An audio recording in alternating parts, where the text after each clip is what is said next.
learners, welcome to Unfold You, your favorite digital learning platform. हम कर रहे हैं हमारा चैप्टर कोऑर्डिनेशन कंपाउंड्स और आज हम करेंगे आइसोमेरिज्म। आइसोमेरिज्म में आइसो का क्या मतलब होता है? सेम, और मर्ज होती हैं यूनिट्स। मतलब आइसोमर्स हुए दो कंपाउंड्स जिनमें सब कुछ सेम है, बस उसकी अरेंजमेंट डिफर करती है। सो आइसोमेरिज्म कोऑर्डिनेशन कंपाउंड्स का जनरली दो पार्ट्स में डिवाइडेड है। एक है स्ट्रक्चरल आइसोमेरिज्म और दूसरा है स्टीरियो आइसोमेरिज्म। स्ट्रक्चरल आइसोमेरिज्म में we have ionisation, coordination, linkage and hydrate isomerism. इसके नाम से पता चलता है यहाँ आयंस का जो पोजीशन है दैट विल डिफर। कोऑर्डिनेशन में किसने किसके साथ कोऑर्डिनेट बॉन्ड बनाया है दैट विल डिफर। लिंकेज में जो एटम अपना लोन पेयर डोनेट कर रहा है उसकी लिंकेज डिफरेंट होगी जो एम्बीडेंटेड लिगेंड्स में ही होती है। और हाइड्रेट में डिफर करेगा water molecules which are inside the square bracket and outside the square bracket. Stereo isomerism में हम करते हैं ज्योमेट्रिकल जिसमें सिस और ट्रांस अरेंजमेंट होगी, और ऑप्टिकल जो कि डील करेगा मिरर इमेजेस के साथ। तो हम स्टार्ट करते हैं आइसोमेरिज्म से कि क्या कहते हैं। Isomerism means that same molecular formula may be represented in two or more different structural or spatial arrangement. Types of structural isomerism: ionization, solvate, hydrate, linkage and coordination. So types of stereoisomerism में you have geometrical जिसमें square planar complexes भी आते हैं और octahedral complexes भी आते हैं, और दूसरी है ऑप्टिकल जिसमें आप डेक्स्ट्रो और लीवो आपको मिरर इमेजेस मिलती हैं। स्ट्रक्चरल आइसोमेरिज्म में सबसे पहले आयनाइजेशन आइसोमेरिज्म है। Coordination compounds which have the same composition और molecular formula but gives different ions in solution are called ionization isomers.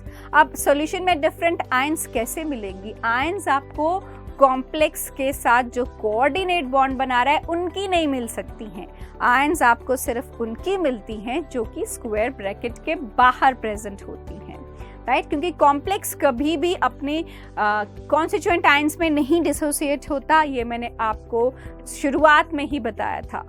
जो डिसोसिएटेड आयंस होंगी those should not be joined with coordinate bond, they will be present outside the bracket. Example लेते हैं PTNH3 thrice Br NO2 where NO2 anions, ये anionic species जो है ये square bracket से बाहर है। तो अगर किसी को भी कंबाइन करना है इसके साथ तो वो NO2 के साथ कर सकता है, ब्रोमाइड आयन नहीं कंबाइन करेगी। लेकिन अगर आपको इसका आइसोमर बनाना है आप NO2 को अंदर कर दीजिए, Br को बाहर निकाल दीजिए, वो आइसोमर होगा जिसमें आपको Br ions in the form of ionic anion के फॉर्म में आपको मिल जाएगी और वो कंबाइन कर जाएगी जो भी चीज़ आप डालोगे उसके साथ। कोई भी अगर आप पोलर सॉल्वेंट डालोगे तो उसके पॉजिटिव पार्ट के साथ Br नेगेटिव कंबाइन कर जाएगी, but for that it should be present outside the square bracket, not inside the square bracket. So ये हमने आइसोमर बना दिया, Br को बाहर NO2 को अंदर। रिमेंबर इसका जो कोऑर्डिनेशन नंबर है that should remain the same, you just need to exchange the ions inside and outside the bracket, and only those ions make the precipitate or participate in the reaction which are present outside the square bracket. Then coordination isomerism में an exchanging of ligands between complex cation and complex anion occurs. Example हम देखते हैं, आप देखो cobalt जो है वो ammonia के साथ कोऑर्डिनेट बनाया है, कोऑर्डिनेट कंपाउंड बनाया है, और क्रोमियम ने साइनाइड के साथ। हमने क्या करना है, बस इनके लिगेंड्स, जैसे यहाँ पर क्रोमियम अमोनिया के साथ बना रहा है और कोबाल्ट साइनाइड के साथ, बस उनको एक्सचेंज किया। आप सारे के सारे भी कर सकते हो, एक लिगेंड, दो लिगेंड, तीन लिगेंड, डिपेंड करते हैं आपको कितने आइसोमर्स बनाने के लिए कहा गया है, उसके अकॉर्डिंग आप नंबर इनका चेंज कर सकते हो। लिंकेज आइसोमेरिज्म में मैंने कहा था एम्बीडेंटेड लिगेंड पार्टिसिपेट करते हैं, तो जैसे यहाँ पर अमोनिया है और ONO, तो यहाँ पर ये लिंकेज ऑक्सीजन से है, ऑक्सीजन सेंट्रल मेटल एटम को लोन पेयर डोनेट कर रहा है।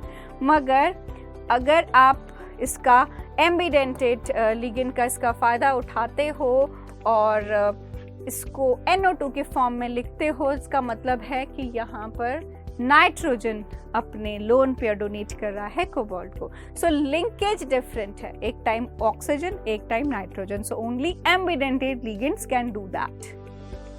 Then comes hydrate isomerism, जिसमें मैंने आपको बताया था water molecules का रहेगा। Hydrate isomerism are the type of isomers which have similar composition but differ in the presence of number of water molecules as ligands। आपको पता है water act as a ligand, oxygen has 2 lone pairs जिसमें से वो एक lone pair donate कर सकता है। So CrCl2H2O4 Cl.2H2O ये आपके कॉम्प्लेक्स का फॉर्मूला है। 4 वाटर मॉलिक्यूल्स आपके पास स्क्वायर ब्रैकेट के अंदर हैं, 2 बाहर हैं। सो इसका आइसोमर बनाने के लिए हमने क्या किया, एक वाटर मॉलिक्यूल को अंदर भेज के उसको 5 बना दिया और एक आपके पास बाहर रह गया।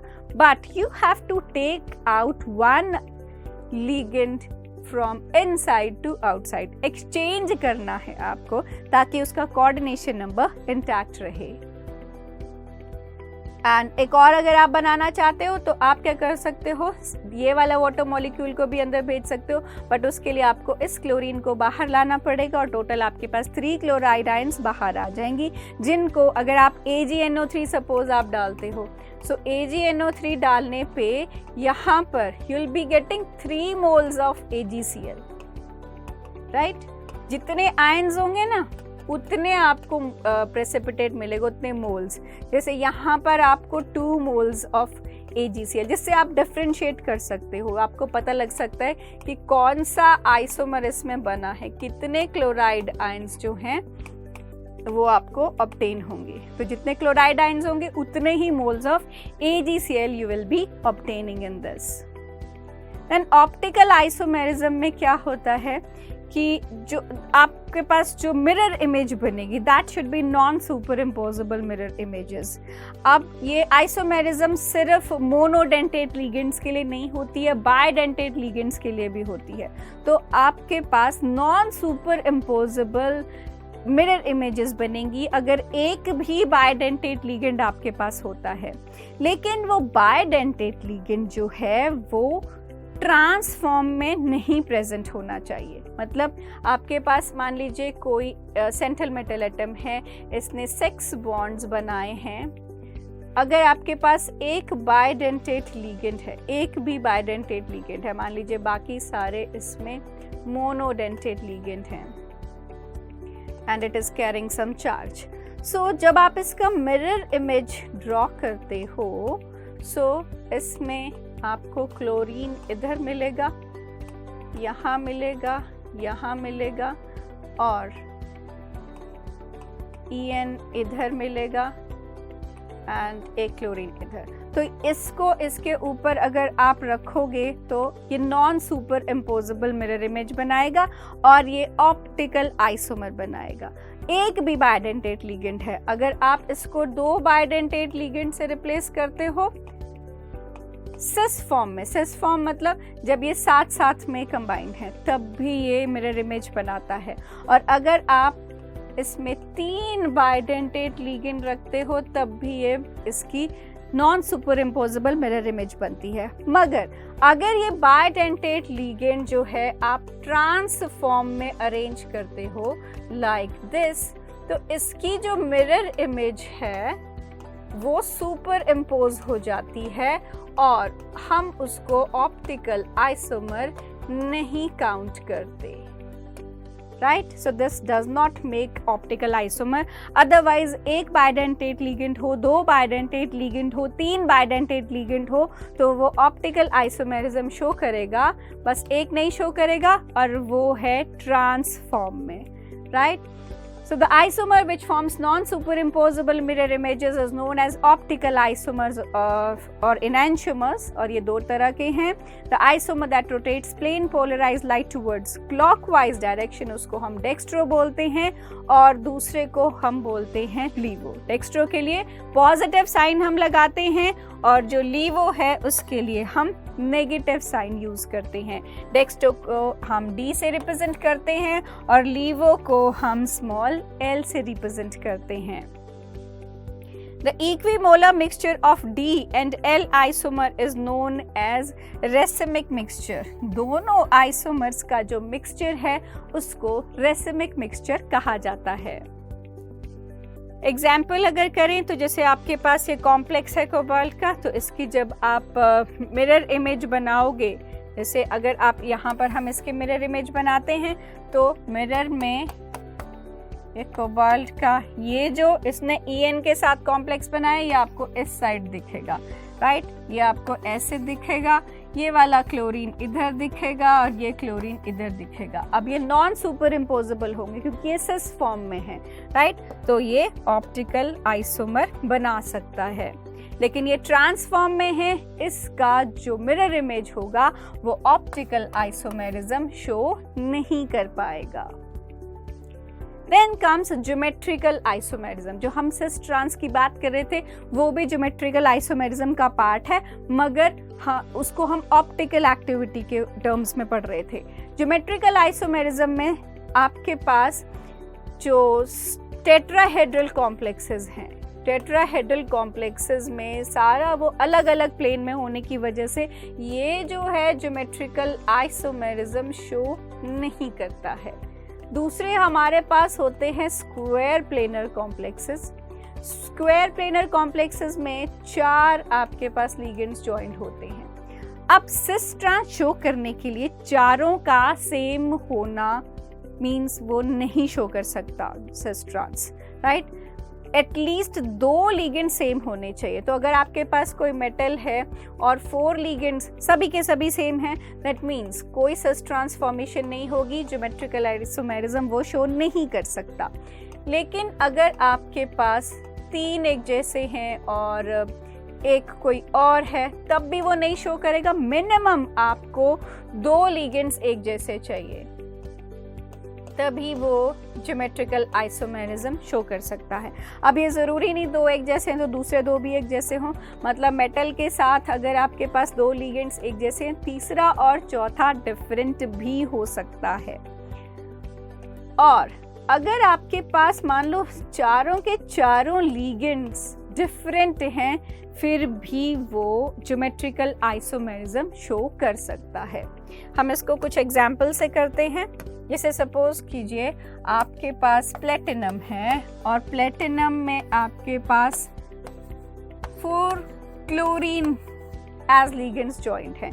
ये ज्योमेट्रिकल आइसोमेरिज्म शो नहीं करेगा, राइट। अगर मैं इसमें से एक क्लोरीन हटा के इसमें ब्रोमीन लगा दूं, तब भी ये ज्योमेट्रिकल आइसोमेरिज्म नहीं शो करेगा। अगर मैं इसमें से ये क्लोरीन हटा के इसमें एक और ब्रोमीन लगा दूं, अब ये ब्रोमीन किस साइड लगे हैं उस पे डिपेंड करेगा कि ये ज्योमेट्रिकल आइसोमेरिज्म शो कर सकता है या नहीं कर सकता। मतलब अगर मेरे पास प्लेटिनम में ये दोनों क्लोरीन सेम साइड हैं तो हम इसको सिस बोलते हैं, और अगर ये क्लोरीन एक दूसरे के ऑपोजिट प्रेजेंट हैं तो हम उसको ट्रांस बोलते हैं। So this is in cis form and this is in trans form, मगर इसमें एटलीस्ट 2 एटम्स जो हैं, 2 लिगेंड्स जो हैं वो सेम होने चाहिए, राइट।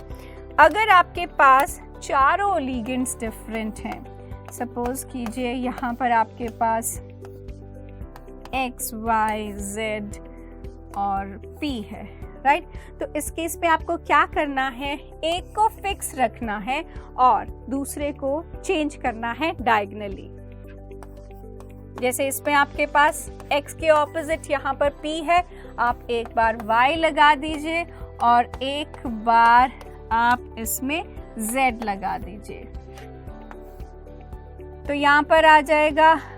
कोई भी आप ले सकते हो, P भी ले सकते हो, यहाँ Z ले सकते हो, यहाँ पर P ले सकते हो और यहाँ Y ले सकते हो। अब आपके पास ये 3 आइसोमर्स बन गए हैं। अब इसमें से आप सिस ट्रांस डिसाइड करते हो। तो अगर आपके पास ये जो टॉप वाले कोई भी दो एक साइड जो है सेम आपको मिलते हैं, जैसे YZ यहाँ पर सेम है, तो जिसमें जो लिगेंड सेम है उनको आप सिस बोल देते हो, और जो डिफरेंट रह जाएगा उसको आप ट्रांस बोल देते हो। सो जो अगर आपके पास कोई भी कॉम्प्लेक्स MABCD के फॉर्म में प्रेजेंट है तो उसके टोटल 3 आइसोमर्स बन सकते हैं, जिसमें से 2 सिस होंगे और तीसरा वाला ट्रांस होगा। So geometrical isomerism is observed in heteroleptic complexes with more than one type of ligands due to different possible geometric arrangements of the ligands. This behavior is mainly observed in coordination compound having coordination number equal to 4 and 6. 4 वाले हमने अभी किए। 6 वाले में क्या होता है कि आपके पास अगर कोई मेटल 6 कोऑर्डिनेट बॉन्ड बनाता है तो 6 के 6 सेम होंगे, नहीं शो कर पाएगा वो। अगर 5 सेम होंगे तब भी नहीं शो कर पाएगा। मिनिमम कंडीशन क्या होनी चाहिए कि आपके पास मेटल के साथ 4 लिगेंड जो एक जैसे होने चाहिए और 2 डिफरेंट होने चाहिए। डिफरेंट ये वाले 2 सेम भी हो सकते हैं, डिफरेंट भी, पर 4:2 की रेशियो आपको चाहिए, राइट। 4 लिगेंड्स आपस में जो भी सेम है वो अगर इकट्ठे प्रेजेंट हैं we call it cis form, और अगर इनके बीच में कोई और आ जाएगा हम इसको बोलेंगे ट्रांसफॉर्म, राइट। तो जो ऑक्टाहेड्रल कॉम्प्लेक्सेस है उसमें सिस ट्रांस इस तरह से बनाया जाता है।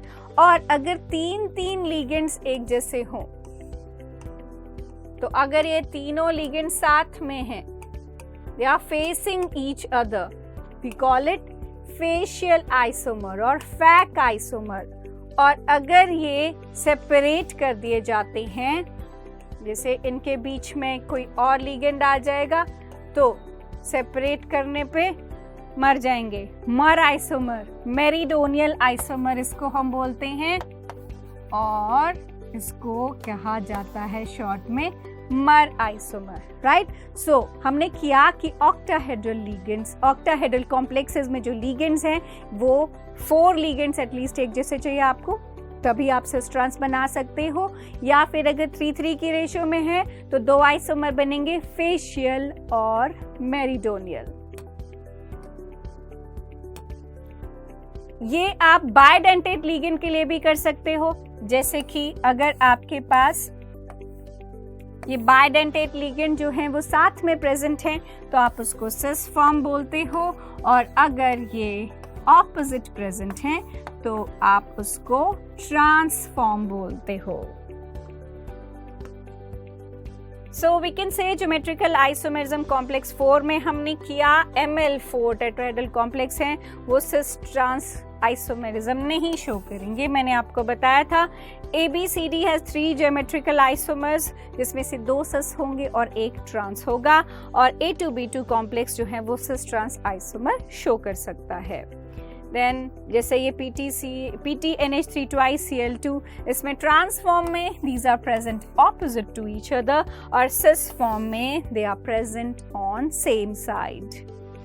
Then comes oxidation state. Oxidation state किसी सेंट्रल मेटल एटम की निकालनी हो तो उसके लिए हमें उसको X पुट करके लिगेंड्स का चार्ज उसमें पुट करना होता है, तो लिगेंड्स का चार्ज आपको याद होना चाहिए।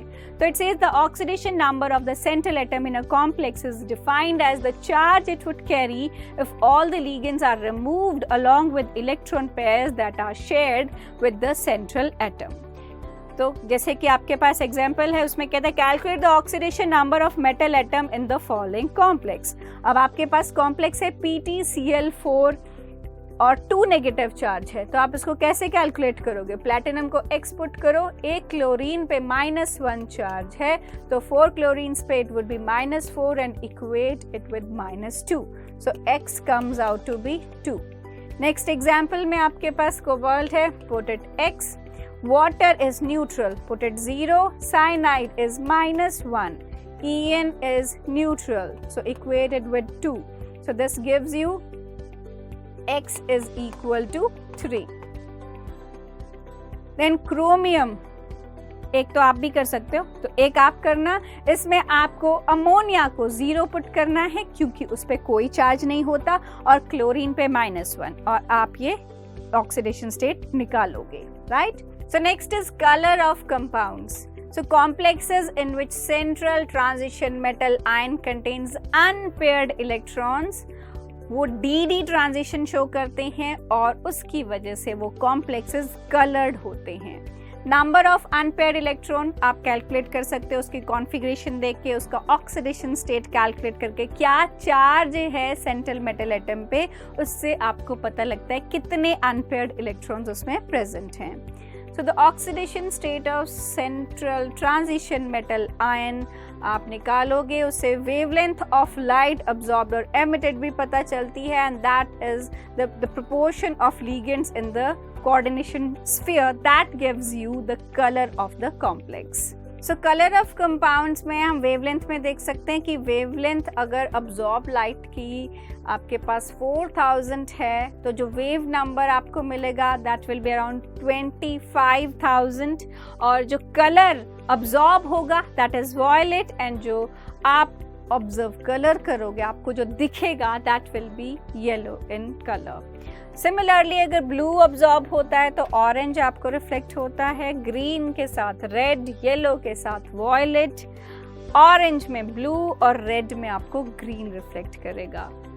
Next is the magnetic properties of complexes. अब ये मैग्नेटिक प्रॉपर्टीज भी अनपेयर्ड इलेक्ट्रॉन्स पे डिपेंड करती हैं. जितने आपके पास अनपेयर्ड इलेक्ट्रॉन्स होंगे आप उसको फॉर्मूला में पुट करोगे √n × n+2 में और आपको मिलेगा magnetic moment of that complex. So we can say the complex in which the central transition metal has unpaired electrons उनको हम बोलते हैं पैरामैग्नेटिक और जिनके पास पेयर्ड इलेक्ट्रॉन्स होते हैं उनको हम बोलते हैं डायमैग्नेट. And the magnetic moment of complex is calculated by spin only formula जो कि है √n × n+2 Bohr magneton जहाँ पर Bm जो है that stand for Bohr magneton.